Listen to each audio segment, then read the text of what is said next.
Não quero ser irônico, mas o processo de desindustrialização do Brasil segue de vento em popa.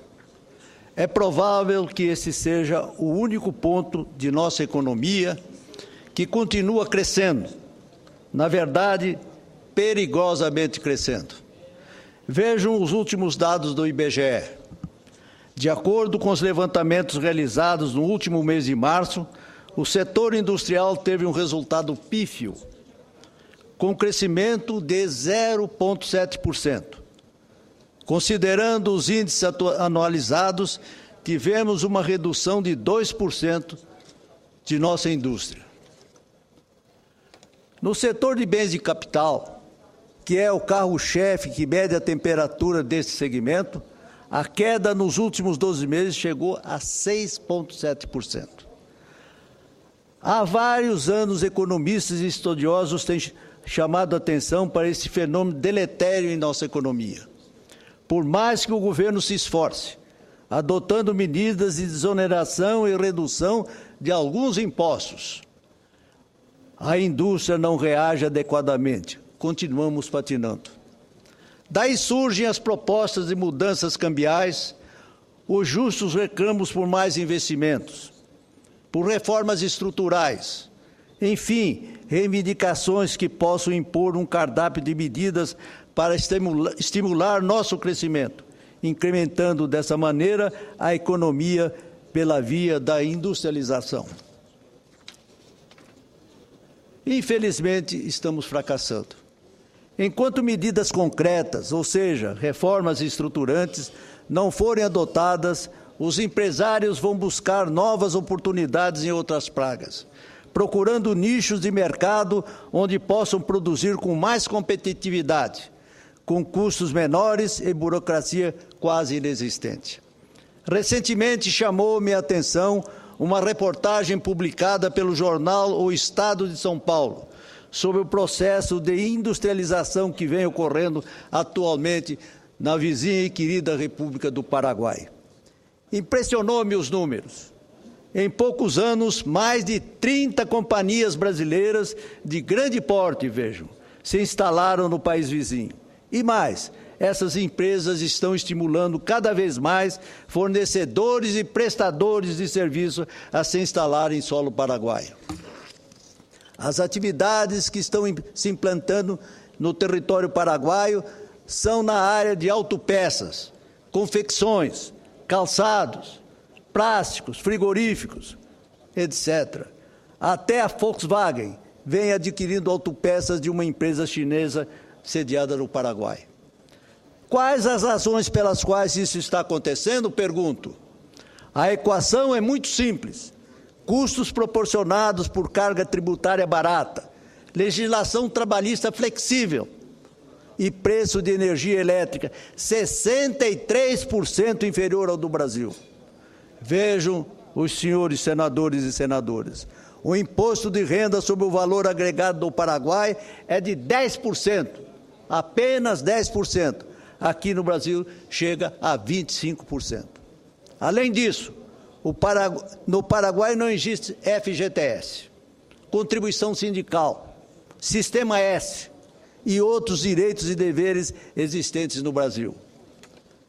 Nesse ponto, tenho que dizer que os direitos trabalhistas do Paraguai são atrasados, não valorizando adequadamente o trabalhador. Mas essa é uma realidade daquele país e eles estão oferecendo essa vantagem para competir e crescer com a marginalização nossa. Só a título de exemplo, senhores senadores e senadoras, a produção de uma calça jeans fabricada no Paraguai chega a ser 35% inferior à produzida no Brasil. Na comparação de preços, não conseguimos competir, porque lá eles podem produzir de maneira mais barata e ainda aproveitar o mercado brasileiro para vender o que produzem, não só pelas vias oficiais, mas também pelo descaminho e no comércio informal. Tanto que no ano passado importamos do Paraguai quase $1 bilhão, uma alta de 40% em relação ao período imediatamente anterior. No setor de carnes, houve um salto de 20 bilhões de dólares para 103 milhões de dólares. Isso ocorreu com vários setores. Senhores senadores, o empresário que deseja investir e obter lucros enxerga nesses números grandes oportunidades para crescer, o que termina formando uma tendência que levará em longo prazo a um crescente enfraquecimento do parque industrial brasileiro. Tanto que somos o segundo maior investidor em terras paraguaias. No ano passado, investimos mais de 500 milhões de dólares naquele país, uma elevação de mais de 50% em relação a 2011. Só a fábrica de cimento da Camargo Correia investiu lá 160 milhões de dólares. Com isso, crescem as perspectivas paraguaias de se tornarem um país altamente industrializado, podendo assim romper com a letargia social e econômica que domina a realidade do país desde a guerra da Tríplice Aliança no século XIX. Não podemos ser contra a vontade de um país que quer se desenvolver, mas temos que ficar alertas para nos ajustar sobre os processos econômicos modernos que estão se consolidando em decorrência da globalização da economia. Nesse aspecto, olhando as tendências do mercado, posso afirmar que foi um erro da diplomacia brasileira. Repito, que foi um erro da diplomacia brasileira apoiar a retirada do Paraguai do Mercosul. Até porque os exemplos que dei acima permitem concluir que eles continuam o processo de atração de empresas descoladas das regras gerais de formação de uma economia compartilhada, consolidada por acordos binacionais. Senhores e senhoras senadores, senhora presidente, paralelamente à leitura desse material extremamente relevante, logo em seguida o jornal O Correio do Estado de Mato Grosso do Sul, o meu querido estado, publicou excelente reportagem do jornalista Clodoaldo Silva sobre a implantação de várias zonas de processamento de exportação, as chamadas ZPS, em 3 municípios fronteiriços do meu estado. São eles: Corumbá, que faz fronteira com a Bolívia, Bataguaçu, que faz fronteira com o estado de São Paulo, e Ponta Porã, que margeia terras paraguaias. Inclusive, devo lembrar que o Senado aprovou o projeto número 491/2007, de autoria da ex-senadora Marisa Serrano, que autorizou o Executivo a criar a Zona de Processamento de Exportação em Ponta Porã em 2009, cujo objetivo princípio foi de criar uma ferramenta de grande importância para ajudar a reduzir as desigualdades regionais e facilitar a industrialização e a inserção competitiva do Brasil. A inserção competitiva do Brasil no comércio internacional. Repito, a inserção competitiva do Brasil no comércio internacional. Como sabemos, o processo para se colocar em prática essas iniciativas é demorado e extremamente burocratizado, mas o tempo chega e não devemos ficar presos aos motivos pelos quais as coisas são lentas em nosso país. Segundo o Correio do Estado ainda, nos informou, se o governo do Estado realizar projetos de viabilidade econômica nesses municípios e conseguir atrair indústrias para lá, de acordo com a decisão do Conselho Nacional de Zonas de Processamento de Exportação, vinculada ao Ministério de Indústria e Comércio, as EPS poderão sair finalmente do papel e funcionar a pleno vigor. Vejo isso como um dado alvissareiro diante do movimento econômico que estamos acompanhando. Nesse sentido, acredito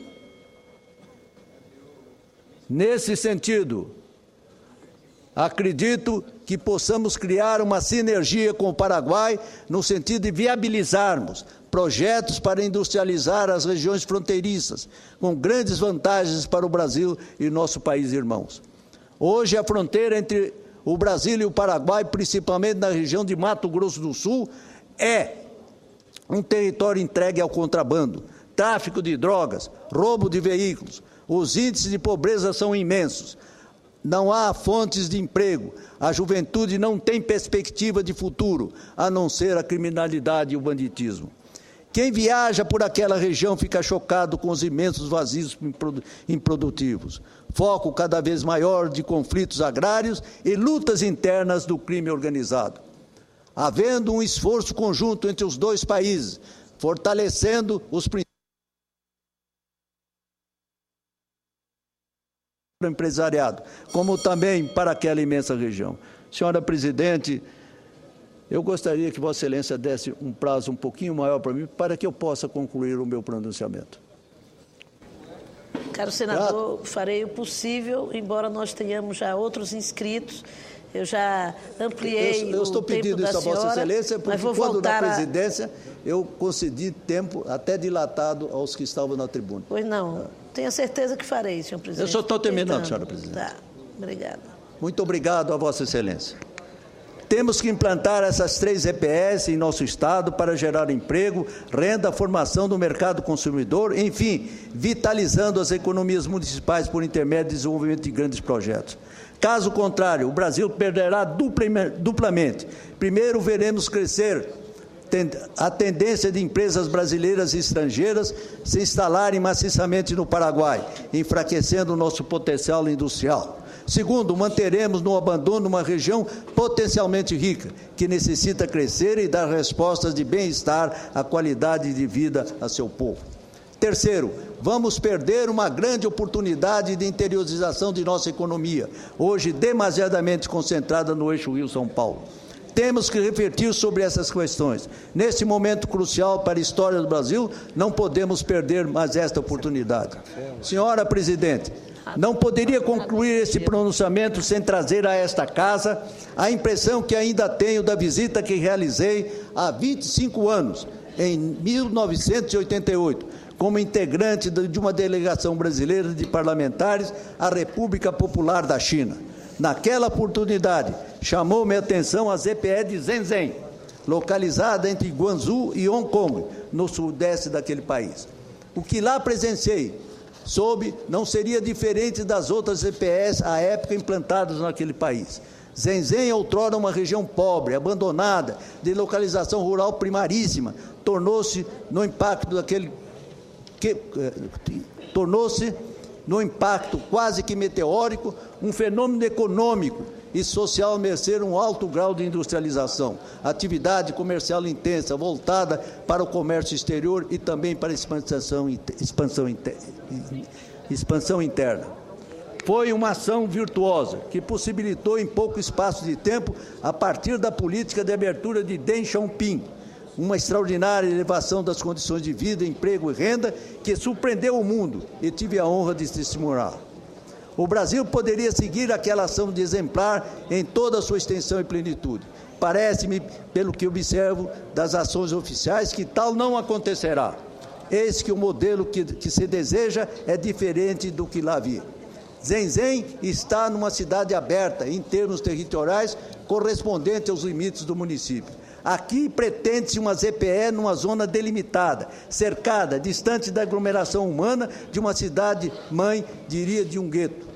Para lá entrar, deve-se usar um portão para assegurar fiscalização alfandegária, tributária, financeira, maniada por uma burocracia estiolante, como, aliás, é vez autoritário de nossos gestores. A cidade-mãe fica à margem e pouco recebe os influxos resultantes da atividade econômica gerada na zona fechada das EPS que programam. No caso específico do que se pretende implantar nos municípios de meu estado, em Bataguaçu, já em fase adiantada, em Corumbá, esta atividade de implantação paralisadas em virtude das divergências entre os governos municipal e estadual, tenho fundadas dúvidas de que seus resultados econômicos com reflexos sociais de emprego e de renda aos seus respectivos munícipes, correspondam à esperança que nelas deposito. Termino, senhora Presidente, mas repito, não quero ser pessimista, mas temo que o modelo de ZPS preconizado para o Brasil poderá assemelhar-se, entre aspas, parasitas que se apegam às árvores robustas e sugam a sua seiva. É o que eu tinha a dizer, senhores senadores e senhoras senadoras, com um agradecimento profundo à senhora presidente pela tolerância que teve em conceder o prazo excedente. Muito grato a vossa